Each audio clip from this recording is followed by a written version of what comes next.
안녕하십니까, 우리 태경 가족 여러분. 네, 우리 함께 하나님의 말씀 전도서 3장에 있는 말씀 함께 보도록 하겠습니다. 전도서 3장 1절로 11절에 있는 말씀 우리 함께 보시겠습니다. 홀수절 제가 읽고요, 짝수절 우리 성도님들께서 함께 낭독해 주시면 감사하겠습니다. 전도서 3장 1절로 11절입니다. 천하의 범사가 기한이 있고 모든 목적이 이룰 때가 있나니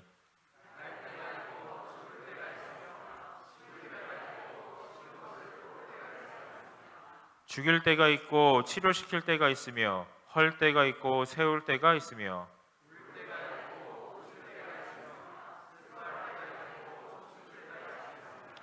돌을 던져 버릴 때가 있고 돌을 거둘 때가 있으며 안을 때가 있고 안는 일을 멀리할 때가 있으며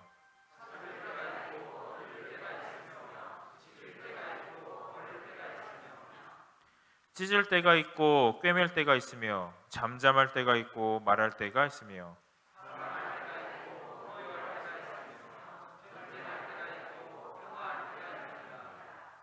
일하는 자가 그 수고로 말미암아 무슨 이익이 있으랴.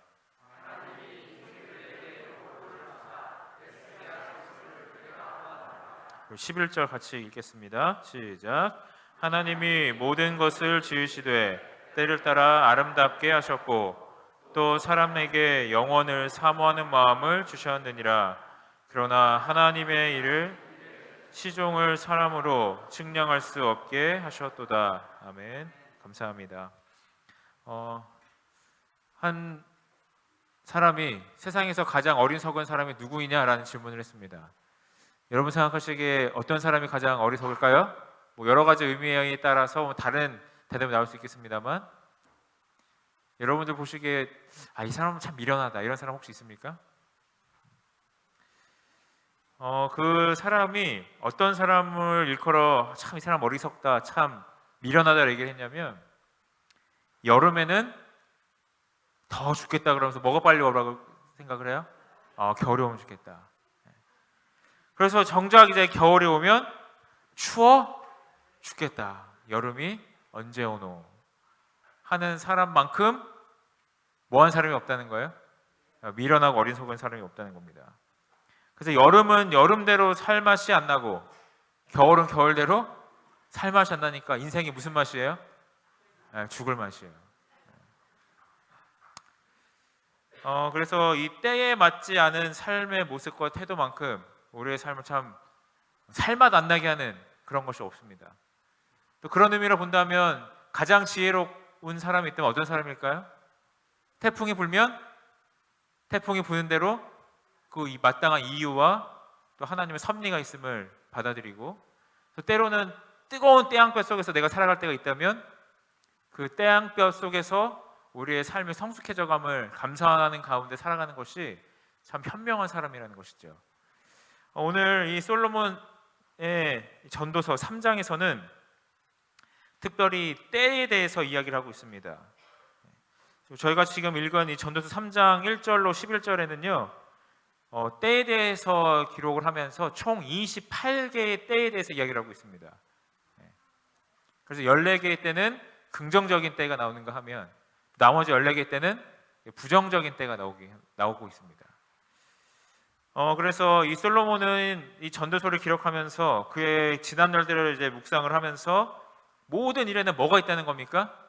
때가 있다는 겁니다. 그래서 요즘 말로 좀 바꾸면 뭐라고 얘기할 수 있을까요? 인생은 타이밍이다. 여러분, 시간과 타이밍은 조금 다르죠, 그죠? 시간이 영어로 하면 타이밍이고 또 타이밍은 영어로 하면 또 때라고 얘기할 수 있는데요. 성경에서 시간을 얘기함에 있어서 크게 두 가지 개념이 있다고 합니다. 크로노스와 카이로스 혹시 들어보셨습니까? 한 번쯤 들어보셨죠? 크로노스, 카이로스 비슷합니다. 발음도 비슷한데요. 이 크로노스라는 거는 객관적 시간을 이야기합니다. 여러분, 하루가 몇 시간이죠? 24시간입니다. 모두에게 동일하게 24시간이 주어졌습니다. 24시간은 1440분이고요. 이 시간은 86,000 1400초라고 합니다. 그래서 이 24시간 그리고 1440분이라는 것은 모든 사람에게 동등하게 동일하게 주어진 객관적 시간을 일컫는데, 이것을 바로 성경에서는 크로노스라는 표현을 가지고 이 시간 개념을 이야기하고 있습니다. 또 다른 한편의 시간 개념이 있는데요, 그것은 무엇이냐면 카이로스라는 것입니다. 이거는 주관적 시간을 이야기해요. 여러분, 우리가 똑같이 24시간을 동일하게 살아가지만 그 모든 시간이 똑같이 같이 있습니까? 그렇지는 않아요. 우리가 일주일이라는 동일한 시간을 살아가고 있지만 그 객관적 시간 속에서 그 하루하루가 의미 있느냐 의미 있지 않느냐가 다 동일합니까? 아니면 사람마다 다릅니까? 사람마다 달라요. 한 사람의 인생이라도 어떤 순간은 굉장히 의미가 있고 중요한가 하면 또 상당한 어떤 시간들은 의미 없이 흘러 지나가 버리곤 합니다. 그래서 우리가 이 객관적 시간 속에서 살아가면서 어떻게 얼마나 의미가 있고 중요한 시간을 만들어 가느냐 하는 것이 인생과 삶의 질을 결정한다는 겁니다. 그런 의미에서 이 전도서 3장에서 솔로몬은 우리에게 이 주관적 시간, 이 때에 따라 살아가고 때에 맞춰 주시는 하나님의 인도하심 속에서 우리가 얼마나 의미 있게 살아갈 수 있는가를 우리에게 이야기하고 있습니다. 우리 이 시간에 관련돼서 한 말씀만 좀 같이 더 보도록 하겠습니다. 우리 에베소서 5장입니다. 에베소서 5장 15절입니다.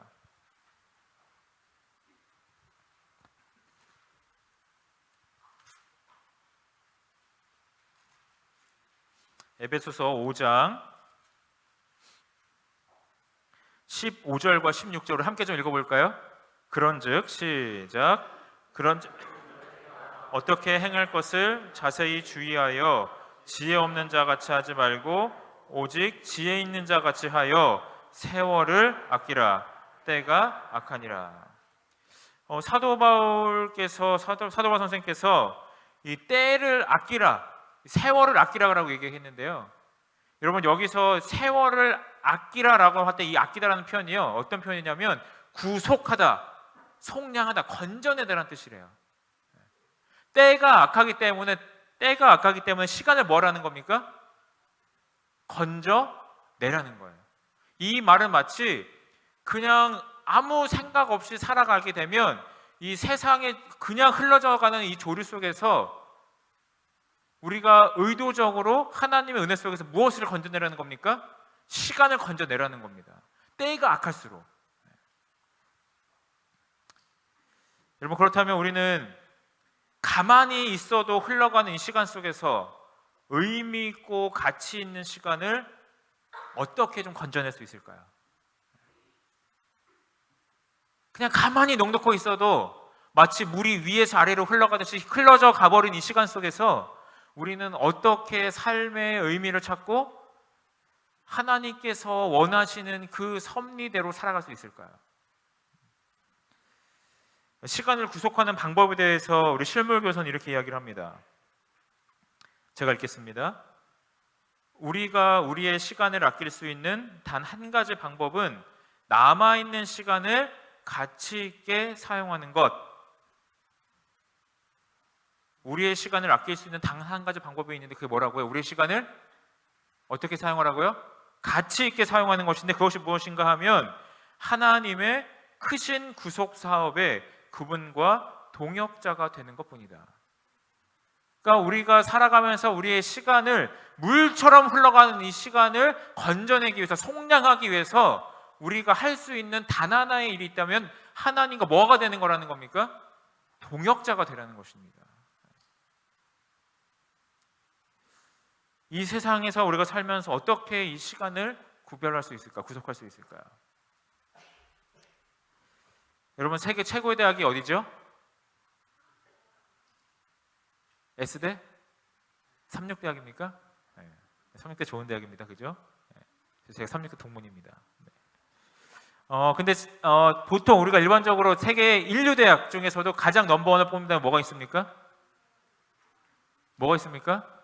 하버드 대학이 단연 우리 뭐 누구나 자타공인하는 세계 탑에 있는 대학인데요. 여러분, 이 하버드 대학에 한 명이 입학을 하면 전 세계 어디를 막론하고 그 고등학교에 현수막이 붙는다고 합니다. 그럴만 합니까? 뭐 어떤 데는 뭐 어디 고등학교 최초 하버드 입학 누구누구 막 이렇게 해서 붙기도 하고요. 또 어떤 고등학교에서는 뭐 15년 만에 하버드 입학생 배출해가지고 이렇게 현수막이 붙는다 그래요. 그러니까 한마디로 이 하버드 대학이라는 곳은 전국이 아니라, 미국에 있는 전국이 아니라 전 세계에서 내노라 하는 가장 석학들 중에 석학들이 모이는 곳이 바로 이 하버드 대학입니다. 여러분, 그 하버드 대학 중에서도 다 어쨌든 수재들이 모였습니다만 그 낙제하는 사람들이 있을까요, 없을까요? 있어요. 있습니다. 근데 그 낙제하는 사람들 가운데 유독 상당수가 어디 나라 학생들일까요? 어디 나라 학생들일까요? 우리나라 학생들이 많이 있대요. 동양에 있는 학생들이 서양에 있는 학생들보다 낙제 비율이 훨씬 높다고 합니다. 그 이유가 뭘까요? 그 이유가 뭘까요? IQ가 좀 떨어질까요? 서양에 있는 친구들보다? 그 낙제한 학생들을 대상으로 그 대학 당국이 이제 상담을 하면서 이제 조사를 했대요. 왜 이렇게 유독 낙제하는 사람들이 동양에서 많이 생기는 것일까?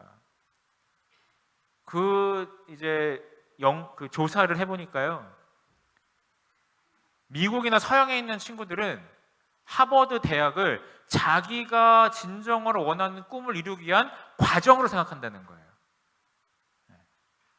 반면에 상당수의 한국에서 정말 내노라는 뭐 민사고라든지 뭐 과학고라든지 이런 데서 정말 너무나도 탁월하게 공부했던 친구들은 목표가 딱 어디까지였어요? 그냥 입학이 목표인 거예요. 입학이.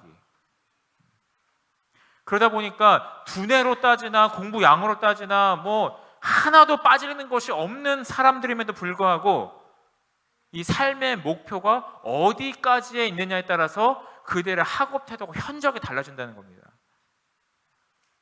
그래서 이 미국에 있는 학생들은 대학 입학이 궁극적인 목표가 아니라 대학에서 배우고 졸업한 이후에 어떤 일을 하면서 장차 어떤 가치를 가지고 어떻게 봉사하면서 어떠한 사람들을 위하여 내가 살아가는 가운데 행복을 맛볼 것인가가 과정 속에서 이게 나타나는데, 상당수 한국 학생들은 뭐가 끝인 거예요? 입학이 끝인 거예요. 그러니까 이미 어디까지 올라갔어요?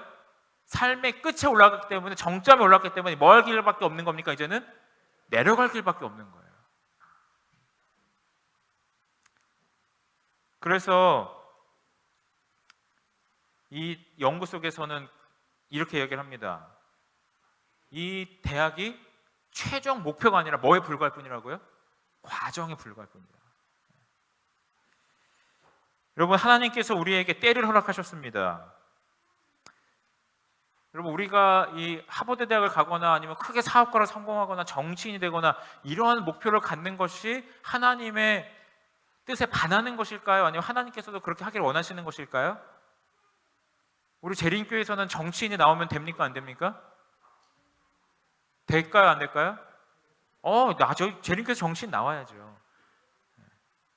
여러분, 구약성경에서 유명한 정치인이 누가 있었습니까? 다니엘도 있었고 또 누구도 있었어요? 요셉도 있었잖아요.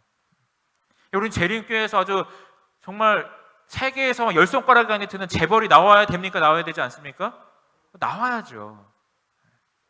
그러나 세상과 우리가 다른 것이 있다면, 세상은 어쩌면 그것이 그들의 목표의 끝일지 모르겠지만, 우리 예수 그리스도를 구주로 삼는 사람들은 그 모든 것이 뭐의 하나일 뿐이라는 거예요? 과정일 뿐이라는 겁니다. 어디에 이르기 위한? 하늘에 이르기 위한 과정, 디딤돌에 불과하다는 것입니다. 그렇기 때문에 그것들을 과정으로 인식하고 사는 사람들은 그것 때문에 하늘을 포기하는 일이 없다는 거예요. 그러나 그리스도인임에도 불구하고 돈을 벌고 높은 지위에 가는 것이 목표인 사람들은 그것을 놓고 고민할 때에 하나님과 그 사이에서 그 어떤 자기가 이룬 성취를 포기하려고 하지 않는 이유는 뭡니까? 그것이 자신의 목표의 끝이기 때문에 그렇습니다. 청년에게 보내는 기별 36페이지에서는 이렇게 말씀하고 있습니다. 그대들의 생애의 목표와 목적은 무엇인가? 그대들은 세상에서 명예와 지위를 얻기 위하여 교육을 받고자 열망하는가? 그대들은 감히 발표할 수 없는 생각, 즉 그대들이 장차 최고의 위대한 학자의 지위에 서고자 하는 생각, 그대들이 의회와 국회에 앉아서 국민을 위하여 법률을 제정하는데 협력하려 하는 생각을 품고 있는가? 이러한 포부를 품는 것이 조금도 나쁘지 않다.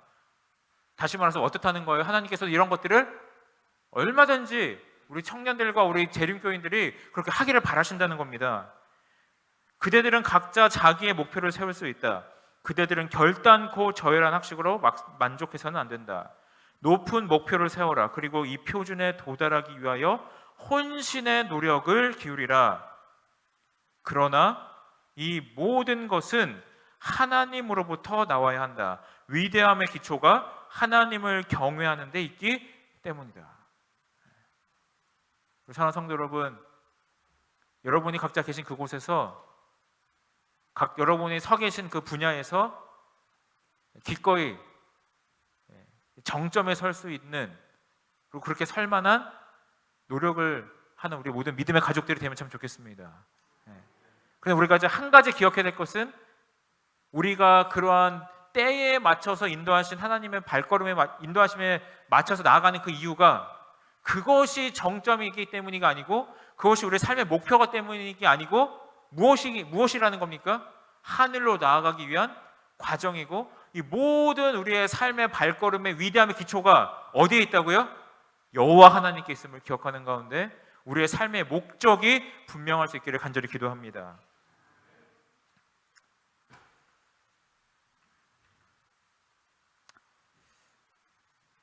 오늘 이 전도서 3장에서는 이 각종 때에 대해서 이야기를 하면서 10절에서 이렇게 이야기를 합니다.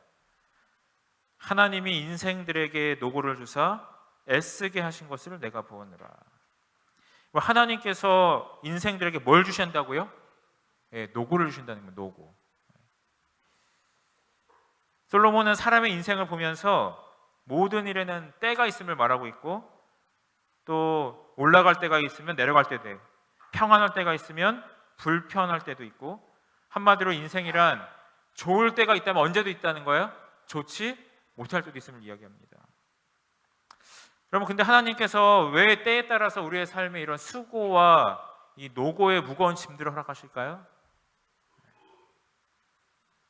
사실 우리는 그런 게 없으면 참 좋겠는데, 그죠? 때로는 우리의 삶에 이런 수고와 고난과 역경이 있는 이유는 그것들이 우리의 삶에 있어서 구원을 이루어가는데 분명한 도움이 되기 때문에 그렇습니다.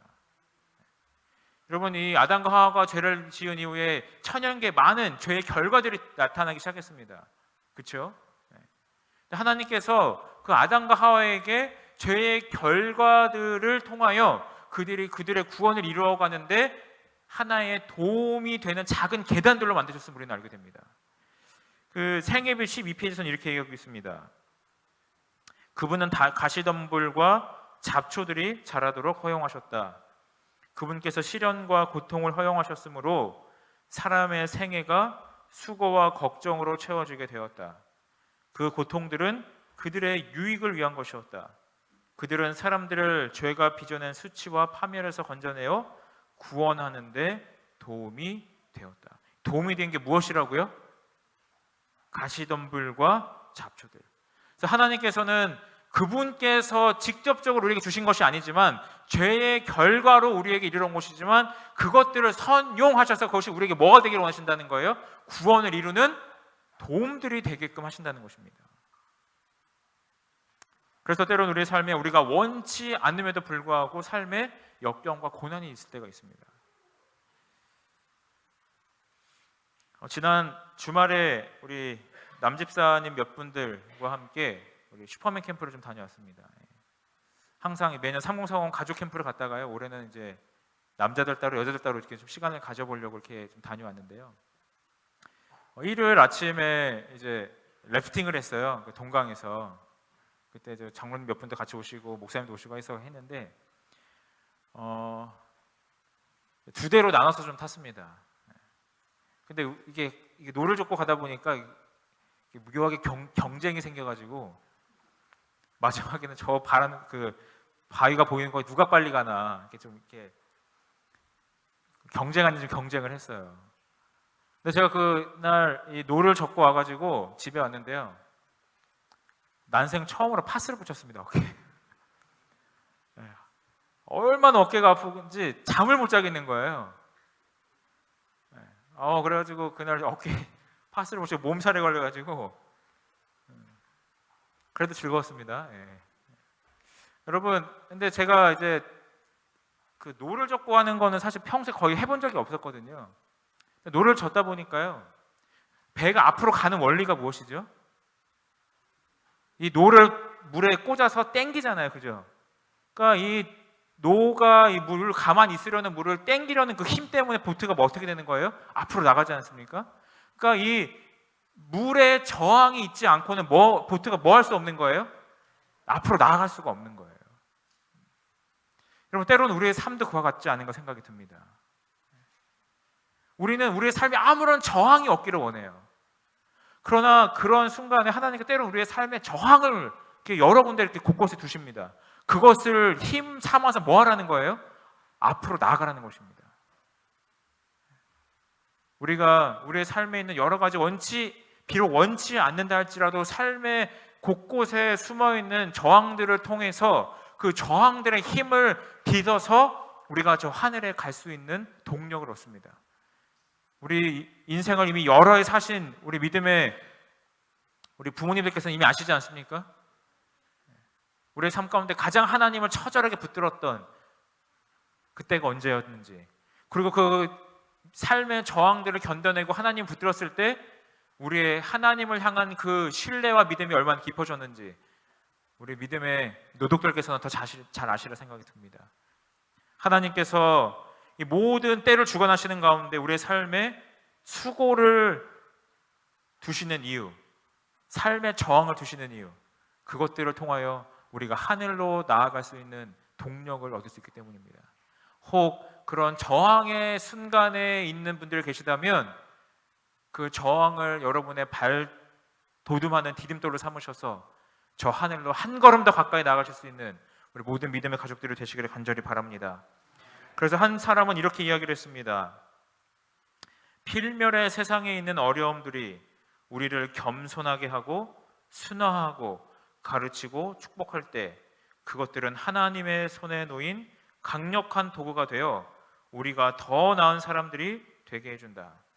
역경은 우리의 영원한 진보를 위한 하나님 계획의 일부이다. 저는 이제 말씀을 좀 마무리하면서 이 시간과 때에 대해서 한 가지만 더 말씀을 드리려고 합니다. 오늘 우리가 한 가지 기억해야 될 것은 우리의 모든 때는 과정이고 또 결과적으로는 저 하늘에 이르러야 하는 것임을 말씀을 드렸습니다. 오늘 막 이 예배에 올라오기 전에 우리 인도하신 문성철 집사님께서 급하게 핸드폰에 그 벨을 진동으로 바꾸셨어요.